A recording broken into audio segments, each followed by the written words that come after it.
Now this pollster, very well-known guy, Nate Silver, he's changed his prediction model for the election. He now gives Trump a 58% chance of winning the Electoral College. Harris gets a 42% chance. Big difference. Former Arkansas Governor Mike Huckabee with me. What do you think about that prediction? The Electoral College, not popular vote, but Electoral College.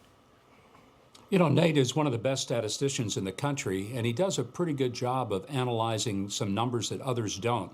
The most reliable polls, McLaughlin and Trafalgar, you know, have shown a very different kind of direction than you see from some of the other polls out there that show Kamala Harris has taken a big bump, she's leading. I don't believe that's true. If you look at the crosstabs, a lot of oversampling of Democrats. So I think what Nate Silver is onto is exactly right. Donald Trump is leading in these swing states. He will lead in those electoral college totals. That's how you win the election. It's far from over. I don't want to start saying, let's get those balloons ready. Hillary did that, and it didn't turn out real well. But, you know, the trend is there. And Kamala Harris is not helping herself by refusing to answer questions about the policies that she herself has embraced.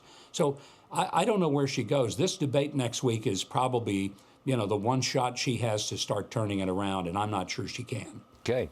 According to the Daily Caller, the University of Colorado's law school is offering a course on authoritarian Christian nationalism in the age of Trump. Authoritarian Christians. Governor, I thought maybe sometimes Christians are dogmatic, but authoritarian? I didn't think so. You know, it's not something I see.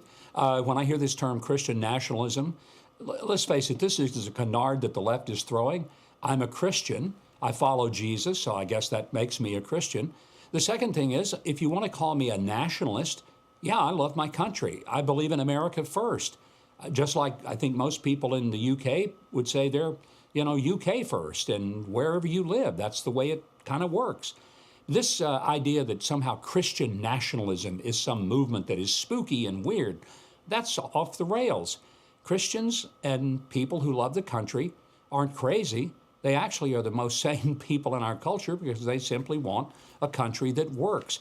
This guy that is putting this course together, Paul Campus, the professor of law, is a nutcase. He actually put on social media, when Donald Trump got COVID back in 2020, he put on social media that he hoped Trump died from it. That's how much of a lunatic this guy is.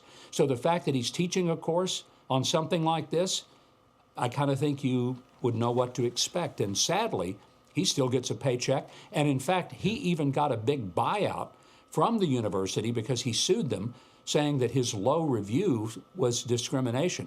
Frankly, his low review is because even his students, most of whom are probably liberal, they thought he was nuts too. He's proving that he is. These stories just keep rolling out, don't they, one after another. Extraordinary stuff. Governor, thanks for joining us. Always appreciated. You have a great weekend. Thank you. Sir. Yes, sir.